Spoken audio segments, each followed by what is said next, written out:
do nosso curso, e nós vamos abordar a temática da memória na filosofia. Bom, a concepção de memória na filosofia, ela tem origem dentro da questão do tempo. Tá? O melhor filósofo que vai trabalhar essas questões de forma mais significativa é o Henri Bergson.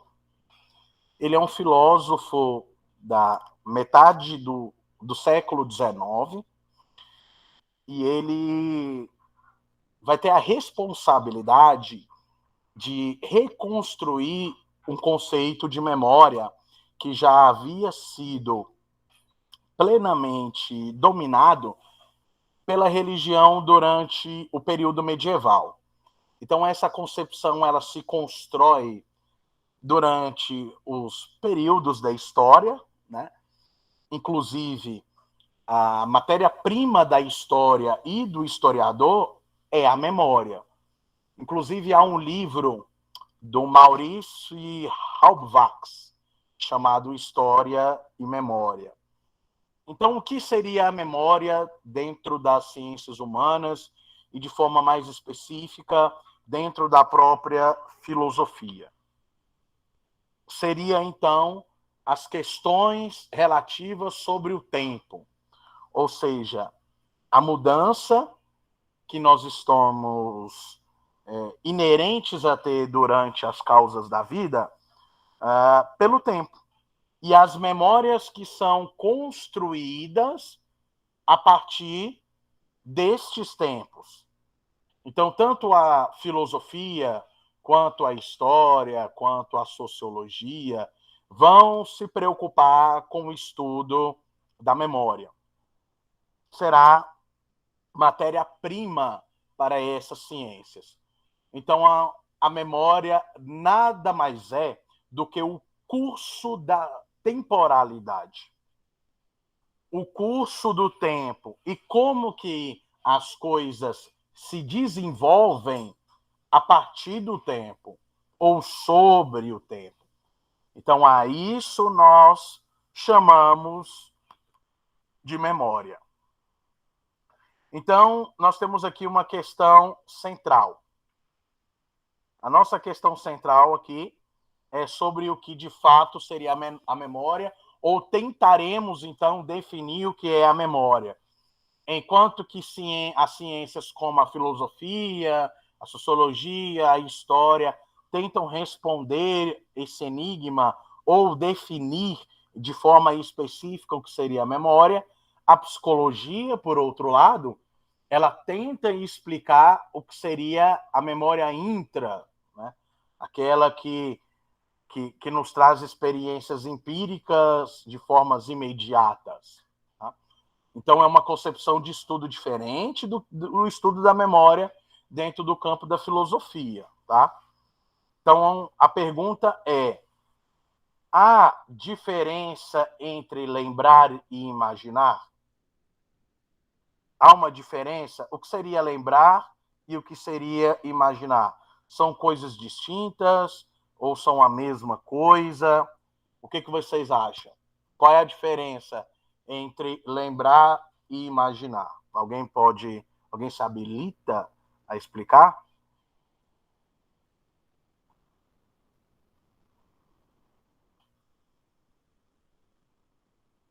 Ninguém?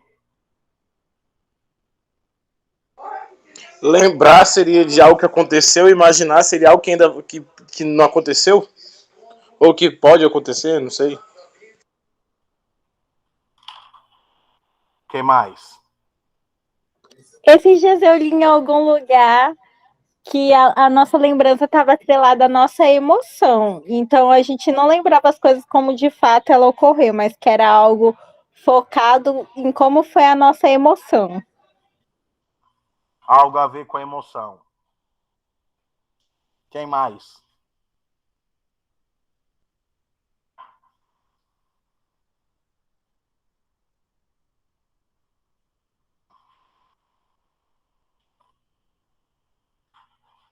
Há diferentes teorias da memória que fornecem diferentes respostas, diferentes maneiras de entender essa pergunta.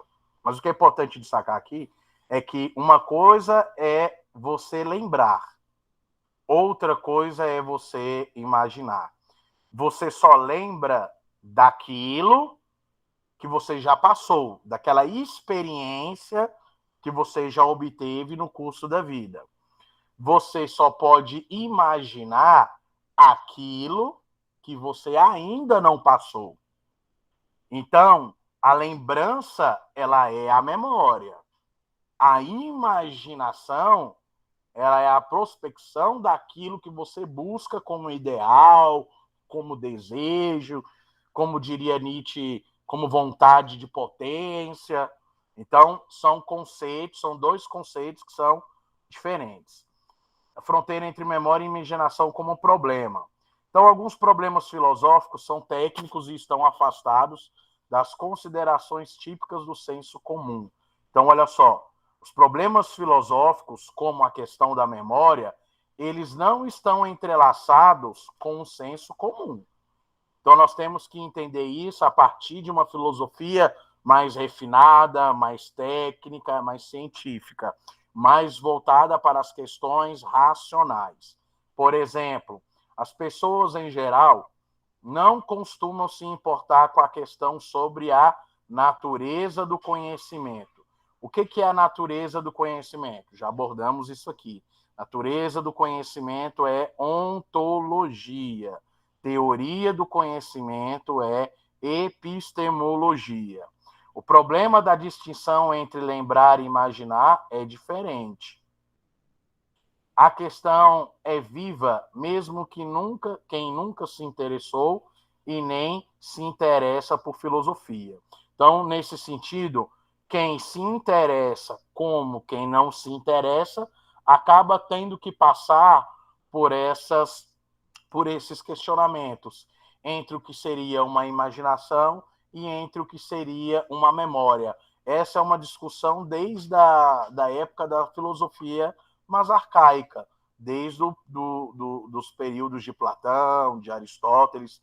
Então, nós vamos objetivar e desenvolver ou aprofundar os conceitos a respeito da memória e quais são as suas implicações nos processos históricos do tempo. Porque nos processos mentais é a psicologia que trabalha sobre isso, tá? Então nós vamos trabalhar a memória dentro das suas implicações nos processos históricos, cognitivos, racionais, perspectivos, no processo de aquisição do conhecimento. Por quê? Porque a memória ela é fundamental para a aquisição do conhecimento. Ela é fundamental para que você consiga construir uma cosmovisão, para que você consiga construir uma visão de mundo, seja religiosa, seja social, seja ateísta, ou seja da forma como for, né? Se verdades absolutas, se verdades relativas. Então, a memória ela é objeto central como aporte necessário para a constituição do conhecimento.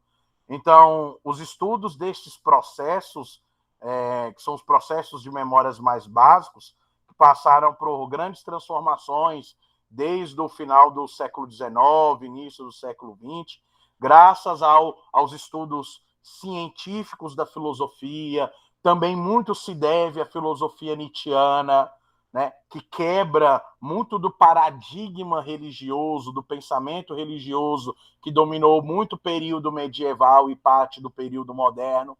E aí, então, chega o Henri Bergson e desconstrói essa ideia que era oriunda do período medieval.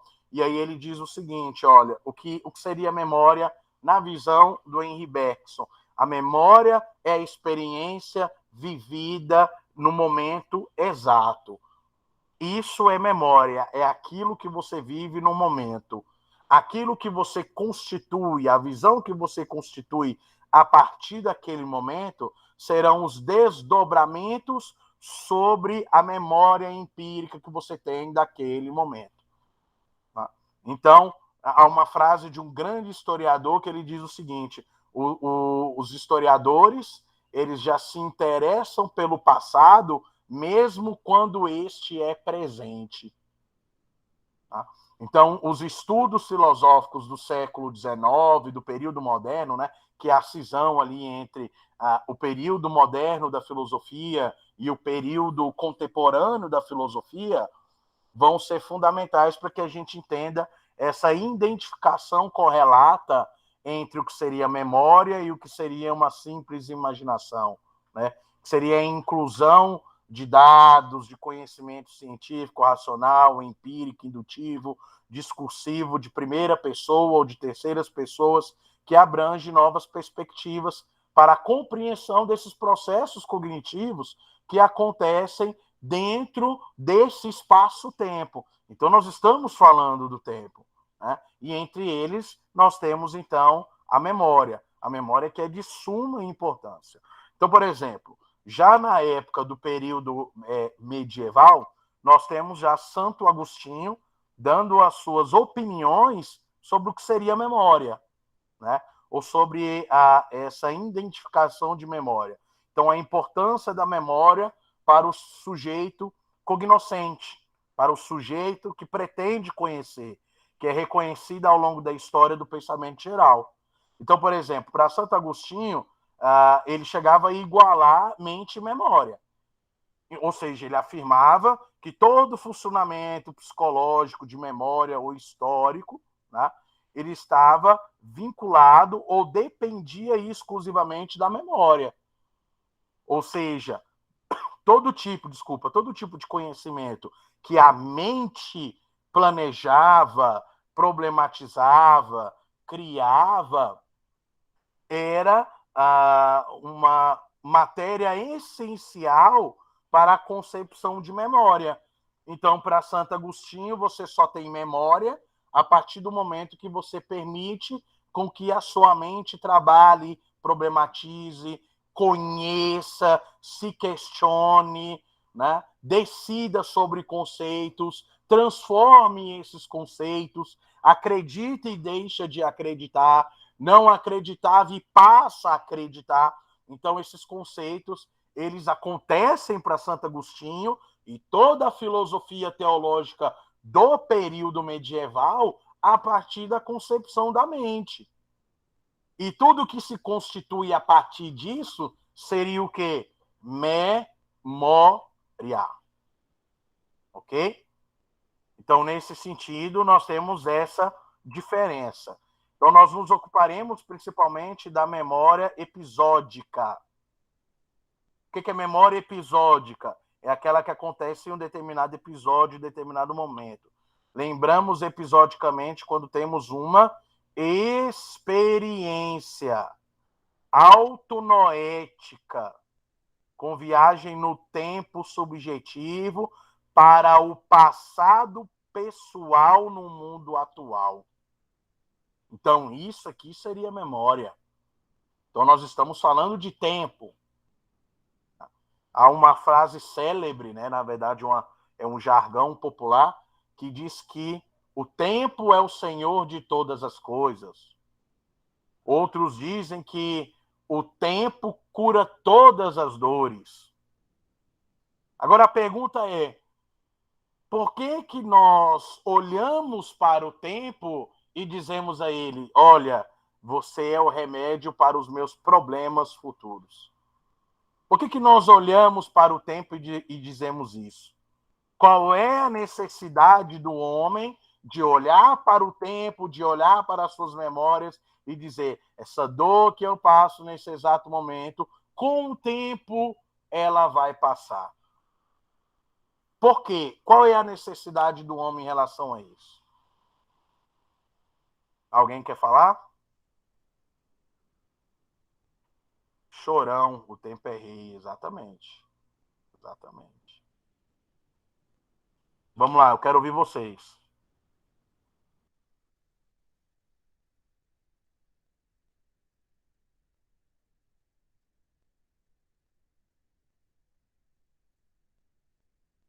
O tempo cura porque depois é porque a gente sentiu aquilo naquele momento e depois aquele sentimento vai passar de alguma forma.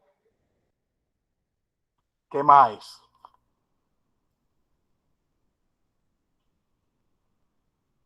O que é o tempo, gente?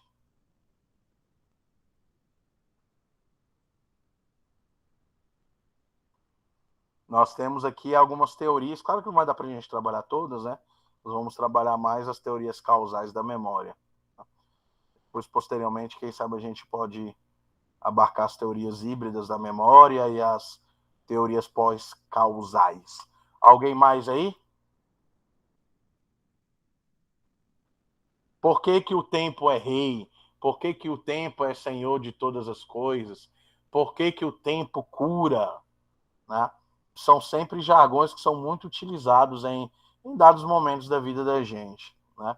Então, teorias causais, teoria dos traços distribuídos, traz um esclarecimento sobre a natureza do armazenamento encefálico de informação. O que seria isso aqui? Traços, teoria dos traços distribuídos. Tem a ver com o armazenamento de informações. Por exemplo, quando a gente estuda, né, você sabe que 100% daquela determinada aula que você está assistindo, o seu cérebro ele vai descartar 80% automaticamente. Ou seja, você só vai reter 20%. Qual é a necessidade, então, que nós temos para que a gente consiga reverter esse caos mental? É fazer a revisão desses conteúdos. Porque aí o seu cérebro vai entender que aquele conteúdo é importante para você e que você deve armazená-lo e que você deve guardá-lo. Ok? Então, essa é a teoria dos traços distribuídos. Causalismo procedural propõe uma modificação do objeto dos vínculos casuais. Ou seja, nós temos, então, os processos encefálicos em vez de conteúdos mentais. Então, leva-se mais em consideração os processos sobre o conhecimento, sobre a constituição ou a construção desses conhecimentos, do que meramente os conteúdos mentais. O que seriam conteúdos mentais aqui? É aquele tipo de conhecimento que você já traz com a vivência empírica. É aquele conhecimento que a professora lá da pedagogia vai aproveitar nos alunos da pré-escola de 4 a 5 anos, aquilo que já era abordado por Piaget, né? Na sua teoria pré-operacional, se não me engano. E que também vai ser aproveitado, né, de primeiro a terceiro ano, aqueles conhecimentos que o aluno vive dentro de casa, né, brincando na rua. Então, a escola vai aproveitar esses conhecimentos para que ela construa o conhecimento que é proposto pela escola. Ou seja, leva-se em consideração esses processos encefálicos. Processos encefálicos aqui seria toda a memória constituída a partir da experiência. Ponto. Seria isso. Ok? Casualismo clássico, nós temos a condição acurácia, que representa o passado com o mínimo de acurácia. Pessoal, vocês sabem o que significa acurácia? Eu não sei. Ideia do que é acurácia?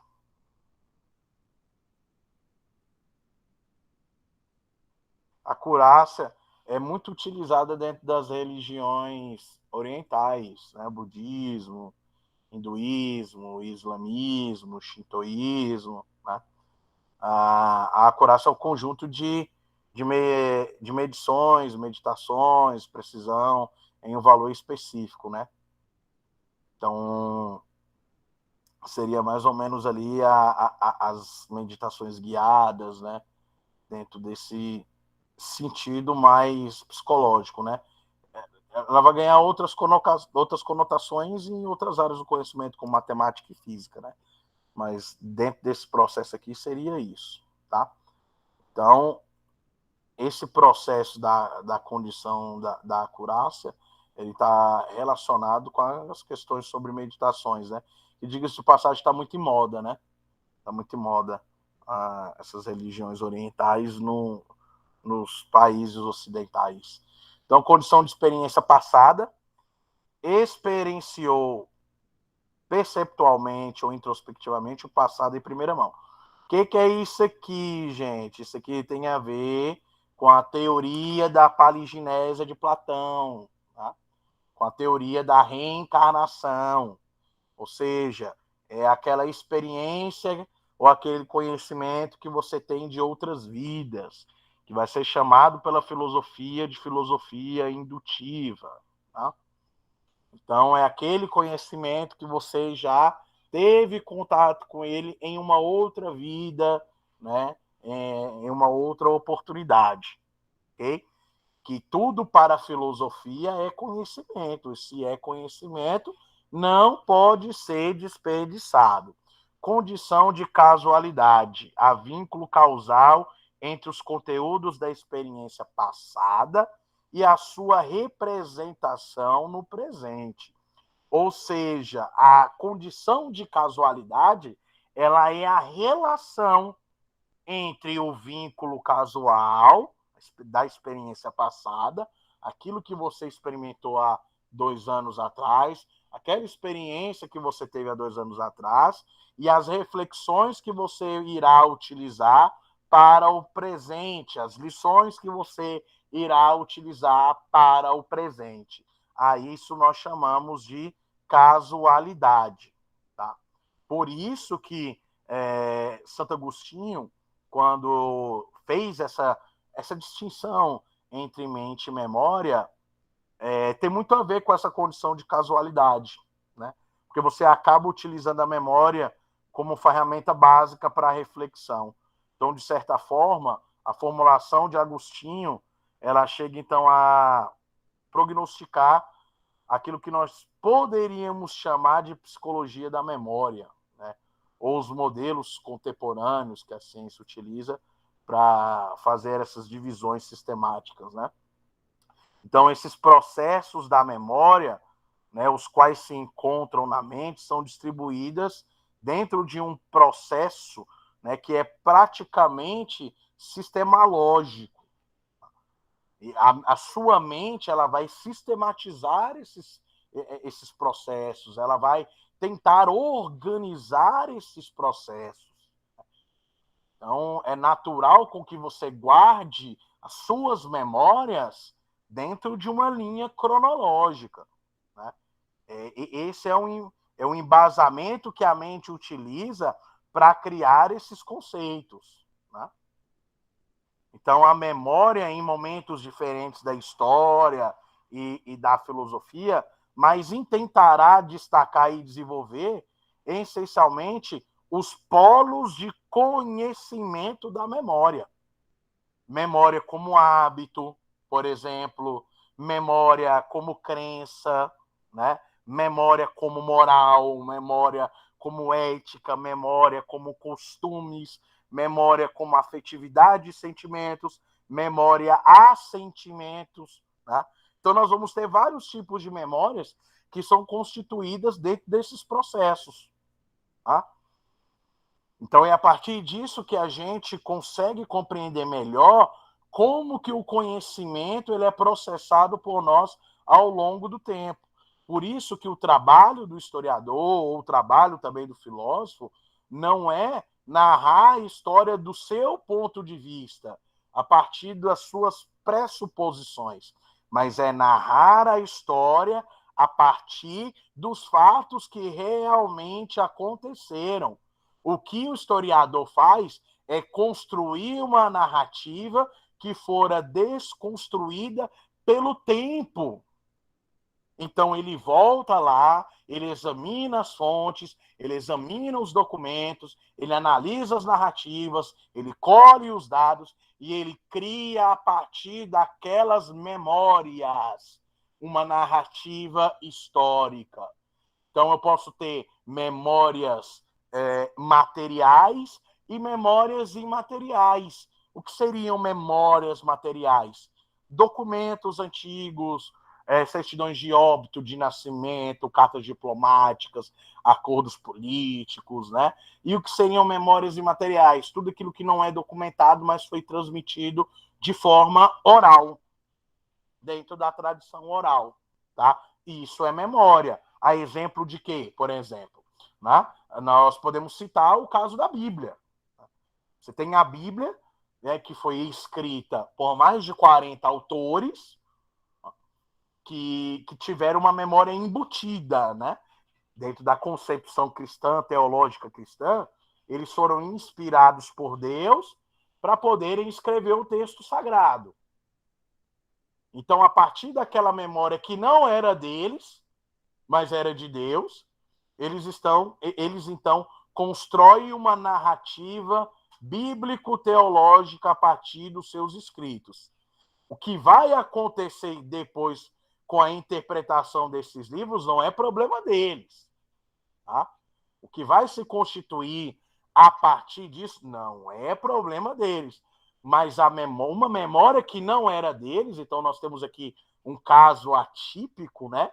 Podemos até, dentro de concepções filosóficas, chamar isso de condição de experiência passada, né? Dentro de termos filosóficos, porque a teologia não aceitaria isso jamais. No entanto, essa condição ela acontece a partir do momento que esses autores passam aquilo que estavam recebendo de forma divina para um documento físico. E aquele documento físico torna-se uma memória material, a partir de uma concepção de uma memória imaterial. Estão entendendo? Sim ou não? Sim. Alguém quer falar alguma coisa? Quer falar, Elivânia? Não, professor, você explicou tão bem que entendi perfeitamente. Ok, então essas são as condições, tá? Então essas são as condições para que nós possamos analisar o que de fato é a memória e qual é a importância dessa memória para a aquisição do nosso conhecimento, para a formação do nosso arcabouço de conhecimento, tá? Então, olha só, digamos que o agente tenha no presente uma experiência que lhe parece imaginativa. No entanto, essa experiência é verdadeira e foi causada de maneira apropriada. Para um causalista, é uma lembrança. Então, olha só, nós temos uma diferença aqui entre o que é memória e o que é imaginação. Então, para alguns teóricos, teremos o quê? Alguns teóricos irão dizer que uma imaginação produzida de forma proposital, ela é uma memória. Já para os causalistas, eles dirão não. Isso é apenas uma lembrança. Isso é apenas uma imaginação. Mas ela não é uma memória. Por quê? Porque ela de fato não aconteceu. Ela só será uma memória quando de fato um indivíduo passar por essa experiência. Aí sim, aí nós temos uma memória. Ok? Então, olha só, o requisito da identidade pessoal. Quem lembra é porque já experimentou. É possível lembrar sem acreditar? É possível? Não, É possível você lembrar de algo sem acreditar?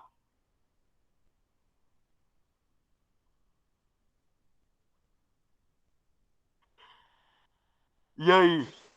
Talvez se você tenha passado por alguma experiência e você tenha esquecido, aí você não acreditava naquilo aí e agora lembrou de volta e agora você passa a acreditar de novo. Então nós teríamos aí uma condição de memória a partir do esquecimento. Né? Você passou por aquilo, não lembra, né? Pelo menos de forma primária, mas em um dado momento, alguma situação ou uma outra experiência de vida conduz o seu pensamento para essa lembrança. Aí você lembra. né? Então, nesse caso, nós temos o quê? Nós temos uma lembrança a partir do quê? A partir do vínculo da memória constituída. E não a partir do traço do não acreditar. Porque não acreditar seria, de fato, você passar por uma situação da qual você não acredita, o que é teoricamente impossível. Por isso que lembrança e memória, apesar de serem coisas distintas, diferentes, elas estão interligadas nesse processo. Então, o ambiente representado na memória é passado em vez de presente. Então, olha só, o ambiente representado na memória é passado em vez de presente. Se é memória, é o que, gente? É passado. É memória, é passado. Ok? Memória tem que ser verdadeira, tá?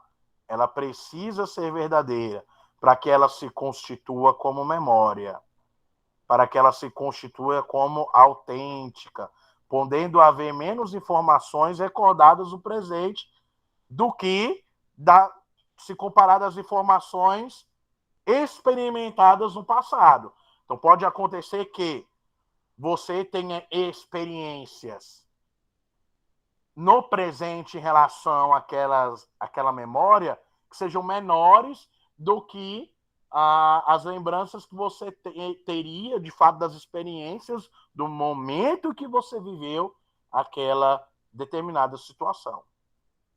Ok? Então, as condições casualísticas são suficientes para distinguir, lembrar de imaginar. No entanto, eu preciso deixar clara duas coisas. Primeiro, que os vínculos causais envolvem traços minimécos. Segundo, que os traços minimécos são distribuídos em vez de localizados. Tá? O que seria isso aqui? Vocês sabem? Minêmicos? É imitação, né? De imitar? Não é não? Mas de imitar no sentido de se tornar igual. Ou de imitar no sentido de ser parecido. Porque há uma diferença, né? Da imitação igualitária da imitação para aparência. Mas não é isso, não. Não tem a ver com imitação, não. É mais relacionado ao ato de memorizar, de reter ideias ou conhecimentos ou sensações ou impressões. Vem de mnemônico, né? Também. Mnemônico, que é aquela ferramenta pedagógica, geralmente, que é utilizada por alguns professores, né, que criam palavras a partir de conceitos, né, para fazer com que os alunos aprendam conceitos de uma forma mais simples, né? Como é o caso do Alcide Vaplu, né, da lei orgânica do DF, né? Isso é um mnemônico. Então, isso vem a partir do ato de memorizar, né, de reter conhecimento. E como é que o indivíduo retém esse conhecimento? De que forma que nós passamos por esses processos mnêmicos? Como que isso acontece? Por que nós retemos conhecimento? Ou por que nós, às vezes, simplesmente descartamos esses conhecimentos? O que vocês acham?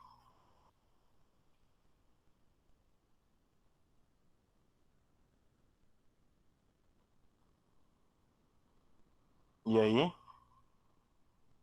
A gente tende a reter conhecimento quando é sobre algo que nos interessa e quando a gente tem uma certa afetividade, né?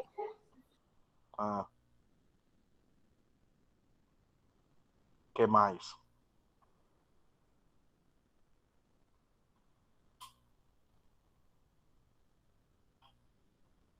Por que que nós retemos conhecimento?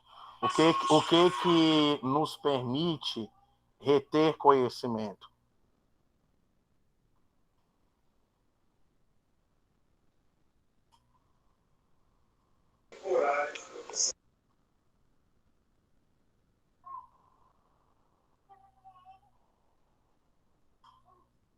O conhecimento ele é retido a partir das experiências, né? A partir da memória. Então, tudo aquilo que, por exemplo, o aluno aprende em sala de aula está vinculado especificamente com aquilo com a experiência que nós estamos vivendo naquele momento, né? Então, o cérebro entende, né, que aquele conhecimento específico ele é importante para você naquele momento, ou será importante no futuro. E é por isso que você, então, faz a retenção do conhecimento. Quando ele não é importante, o que vai acontecer automaticamente é você descartá-lo. Né? E que, diga-se de passagem, o nosso cérebro ele é programado automaticamente para fazer isso, né? O descarte. Nós estamos preparados para descartar o conhecimento, principalmente quando esse conhecimento é identificado por nós como algo que nós não usaremos cotidianamente. Então, aí, nesse sentido, geralmente a gente acaba descartando, né, esses conhecimentos. Mas, quando necessário e quando assim a memória julgar, nós vamos reter esses conhecimentos para que nós possamos criar outros horizontes de experiências a partir desses conhecimentos. Localizados ou espalhados, traços minêmicos são distribuídos em vez de localizados. Transmitido ou reconstruído.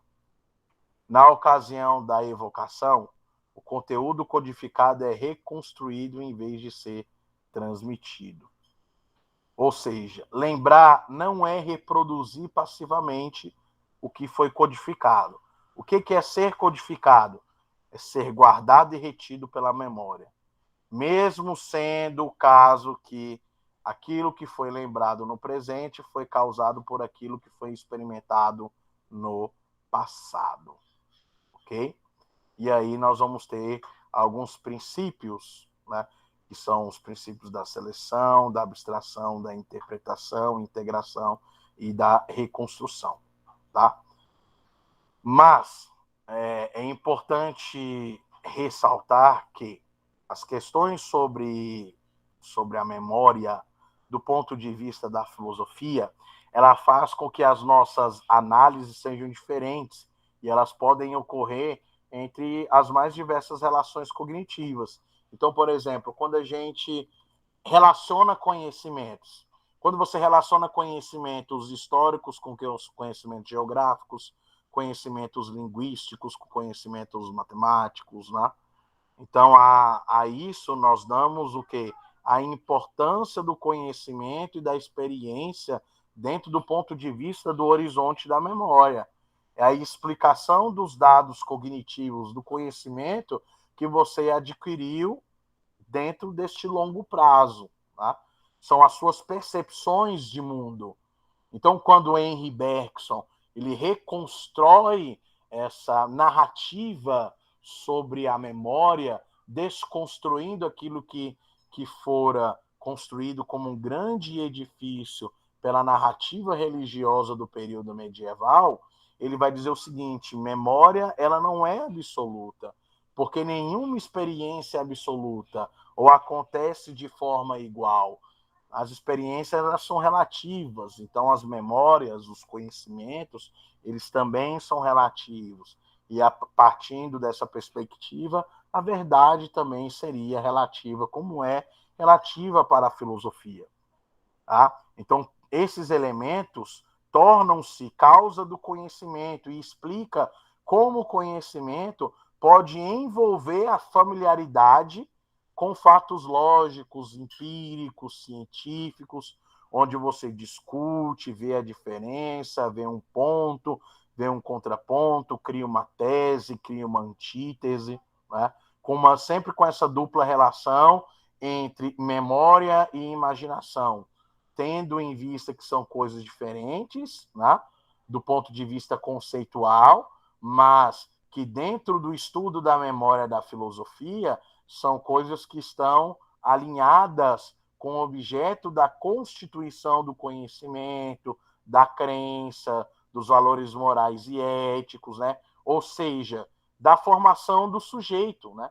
A formação do sujeito complexo. Nós somos sujeitos complexos, né? E é justamente isso que a filosofia tenta explicar, né? Entre as suas diferenças, né? Entre as suas teorias de conhecimento direto, de conhecimento indireto, tá?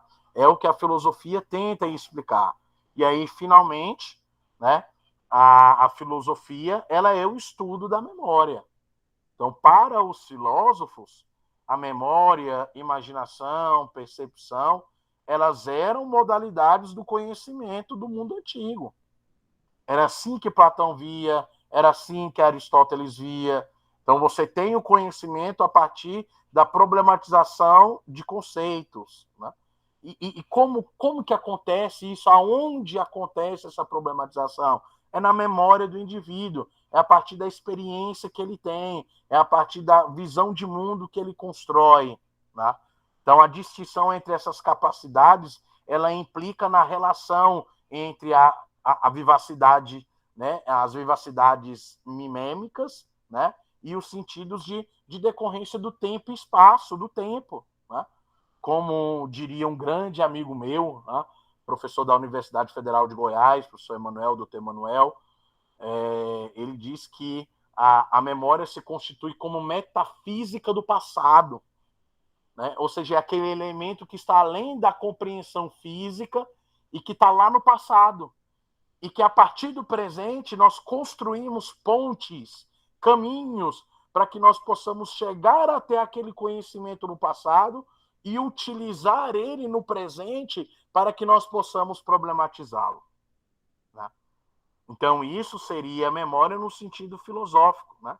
A distinção entre essas capacidades que implica na relação, na vivência, né? Nos sentimentos da decorrência do tempo, dos julgamentos da realidade, de eventos, né?